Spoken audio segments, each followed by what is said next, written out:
Hi everyone, my name is Kaylin Seymour and I'm going to be doing my presentation on workplace stress for our organizational behavior class. The article that I chose, it comes from Forbes magazine and it's called How to Lead a Healthier and Happier Workforce. It's by Adam Cole and he writes on corporate wellness, employee well-being, and health trends.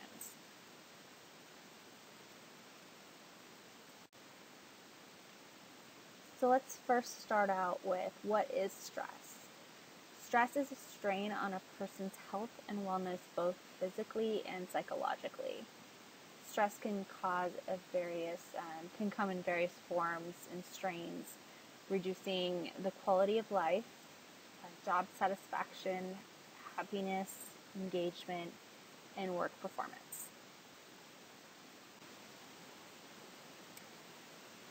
So let's go ahead and talk about what causes stress in the workplace and why it is important. Stress in the workplace can be pressure from coworkers and leaders, so this can be in the form of meetings, it can be in the form of trying to get promotions, meet deadlines.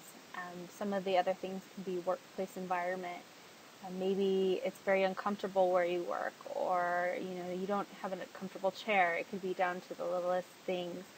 A lot of organizations offer no flexibility, so they're not allowing employees to, meet their personal obligations. They're strictly maintaining that 9 to 6 job, if not more, and they're failing to meet their obligations outside work.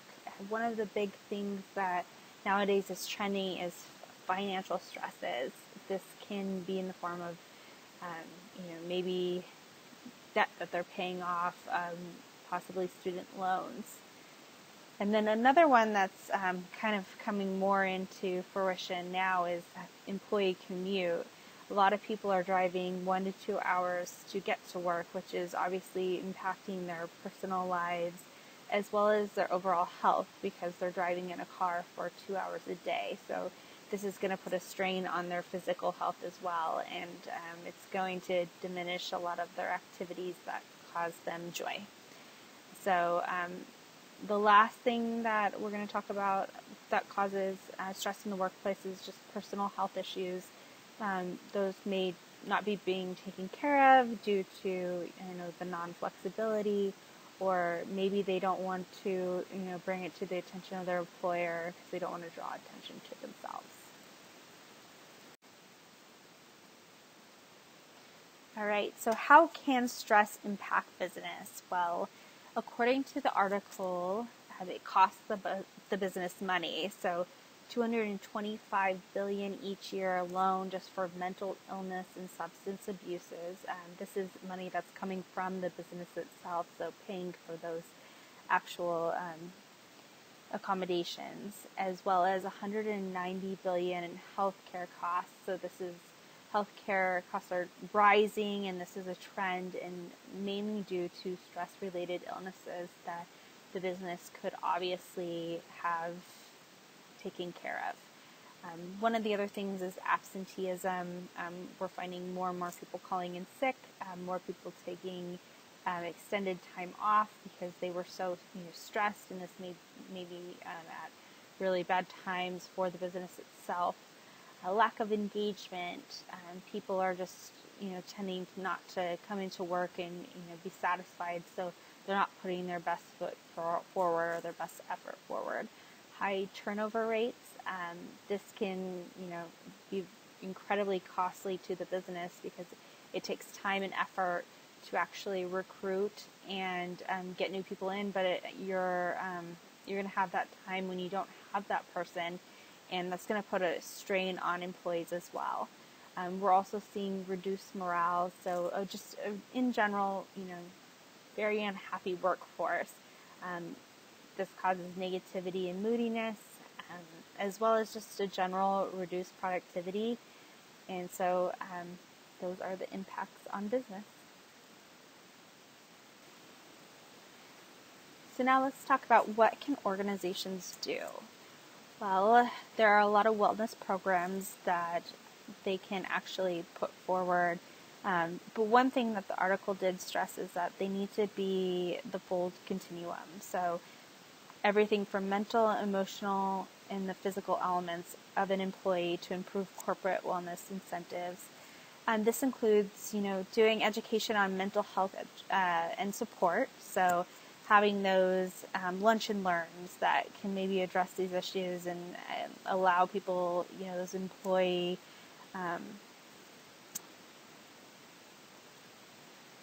assistant programs. This is where, also address workplace stress. So, leaders and managers just become attuned to what's going on in their organization and ensuring that employees are remaining happy. And if they're not, trying to do, something to encourage them and, to lead a better and balanced life and possibly make some, small changes. Encourage a work-life balance, so allowing more people to work from home and giving them flexibility. This increases the relationship that an organization has with an individual because they feel respected, and so this will not only help stress but also increase productivity and offer an overall exchange for both the business and the individual. Providing social engagement, so allowing people to, find some joy at work. We spend 40 hours a week with individuals, and, you're going to want to become somewhat social with them and, not just sitting in front of a computer all day and, maybe get to know one another. Put a focus on financial help.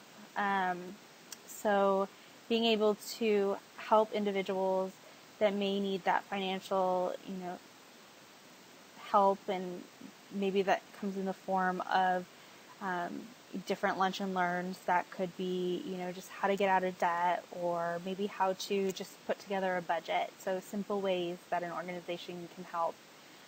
Doing a survey and being in tune with your organization, that's truly helpful because that can allow organizations to actually do something about maybe the areas that they didn't know were causing stress to employees. And then also de-stressing activities. So doing yoga, doing meditation classes, offering gym memberships at a discount. And these can be, just subtle ways that ultimately will help save the business money.